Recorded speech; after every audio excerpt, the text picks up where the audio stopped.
Lepas tu dia basuh baju. Baju dia ada banyak, dia basuh 5. Lepas tu dia makin laju basuh, makin laju. Lepas tu dia kata dia dah tak fokus. Dia kata aku tak tahu tengah gosok apa, tengah gosok baju apa, dia dah kelang kabut.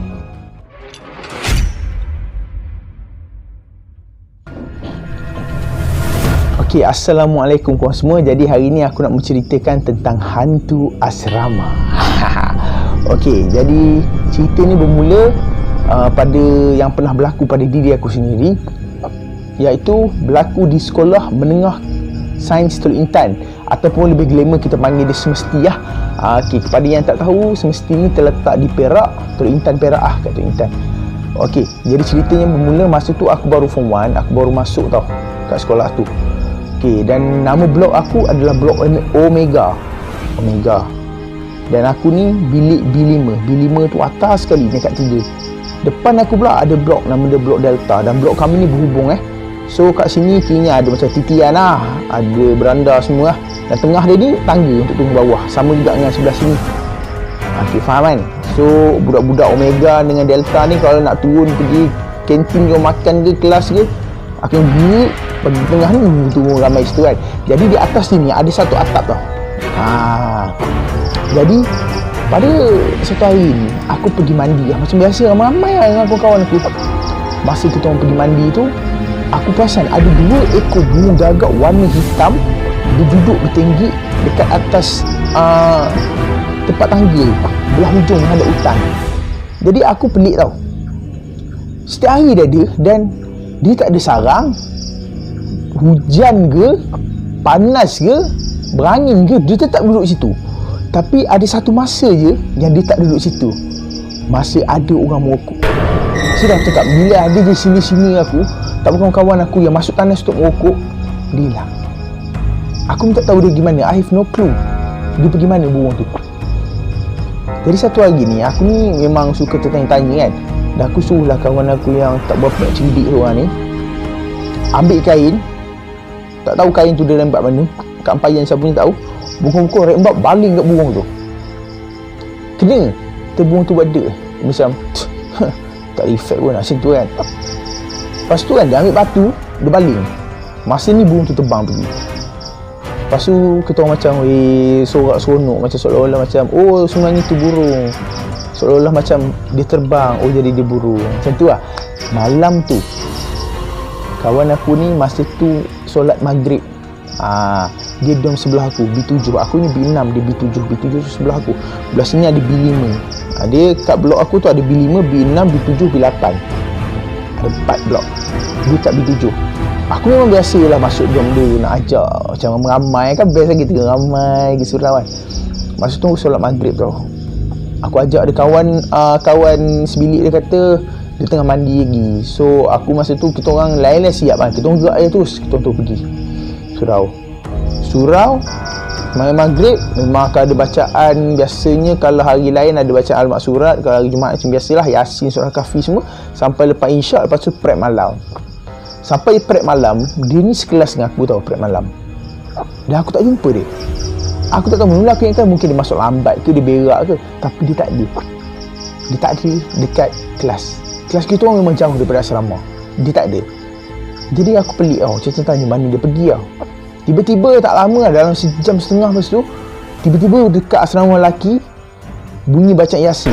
Mula start surau lah. Lepas tu mikrofon asrama lelaki start lah bunyi bacaan Yasin.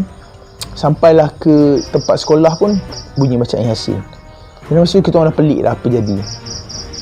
Rupanya time tu kawan aku yang baling batu tu kena rasuk. Dia mengganggu benda tu. Dia macam dia baling batu kat benda tu injet, sakit dia kan. Jadi dia balas dendam balik kawan aku. Serius.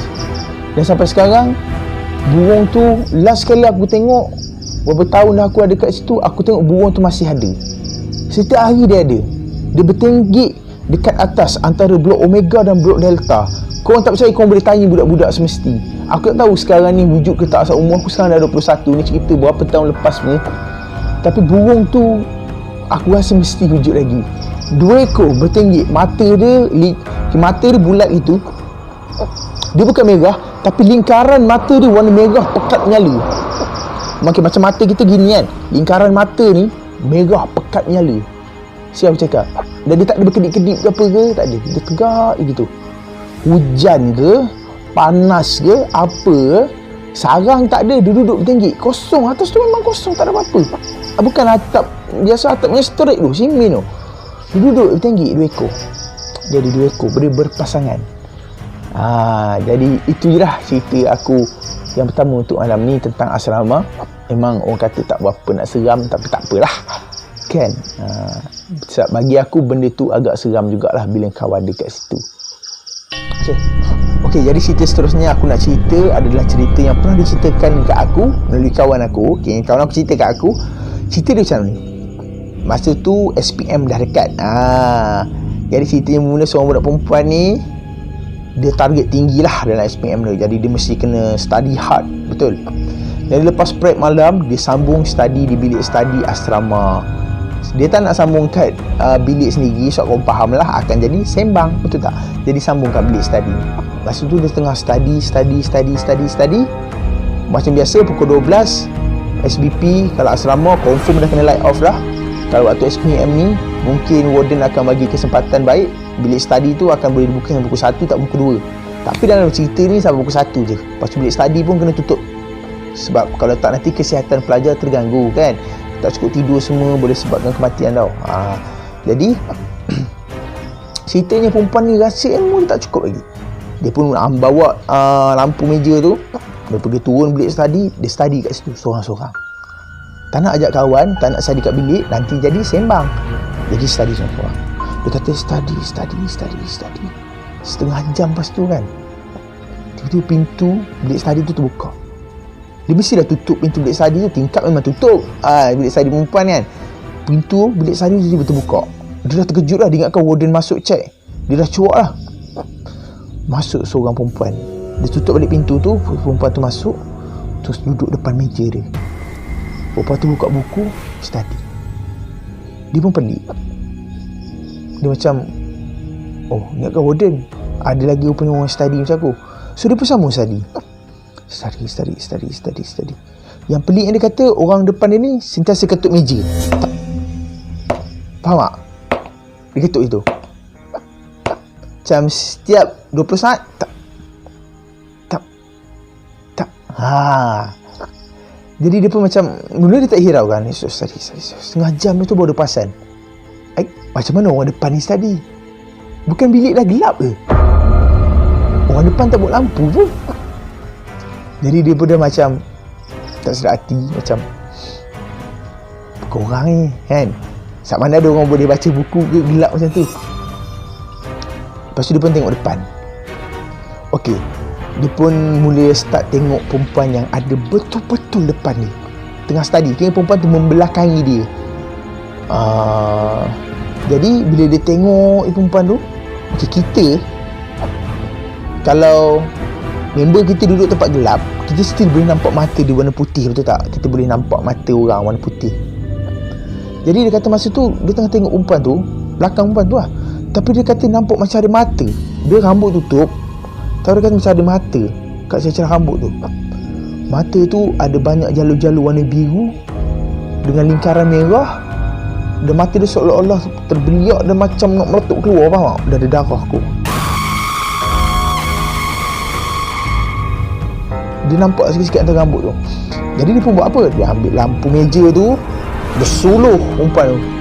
Dia suluh perempuan tu. Perempuan tu dalam keadaan sebenarnya rambut dia ke depan, kepala dia ni 180 darjah pusing ke belakang, badan dia ke depan. Dia tengok perempuan tu, dan perempuan tu masa dia suluh, benda tu buka mulut itu.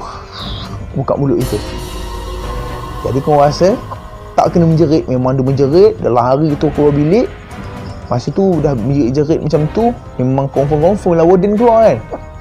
Warden keluar, lepas tu warden bawa masuk dia balik dalam bilik tu, tengok apa, tak ada apa-apa.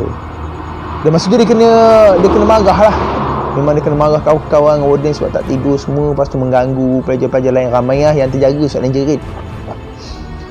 Jadi masa tu dia cerita balik mungkin dalam cerita ni tak nampak seram, tapi cukup korang bayangkan korang tengah study dan korang ada kat tempat tu.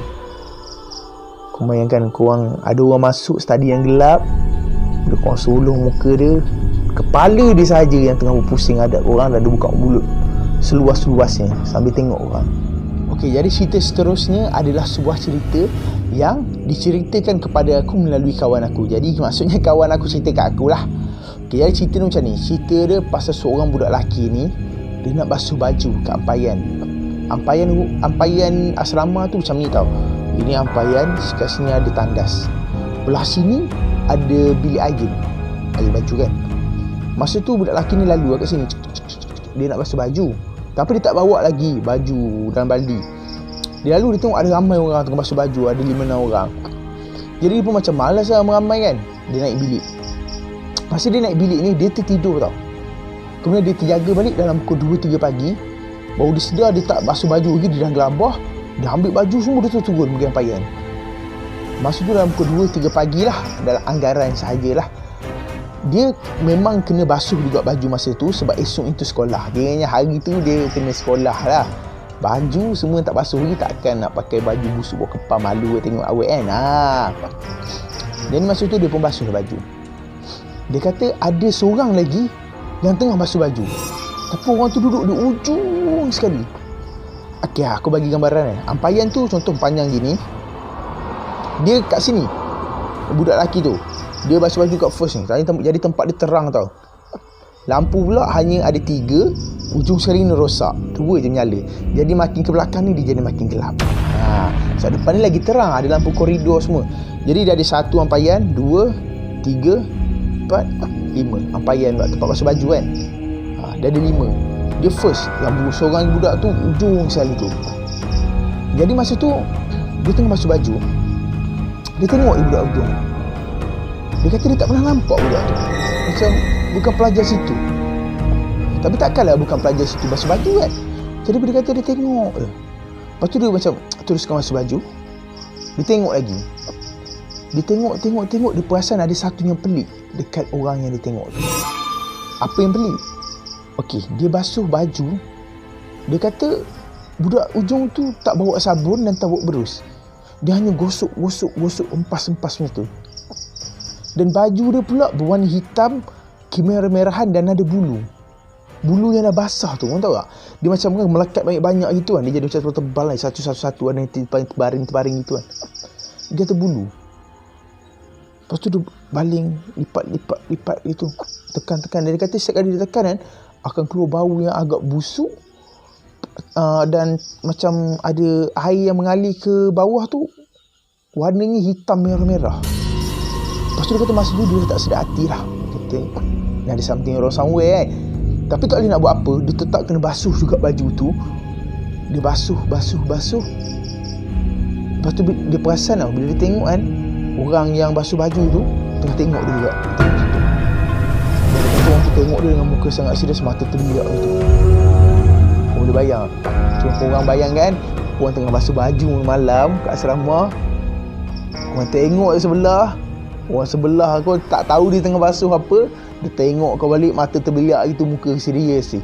Kau rasa macam mana? Lepas tu dia kata orang tu jari belah kiri ni hanya ada 3 sahaja.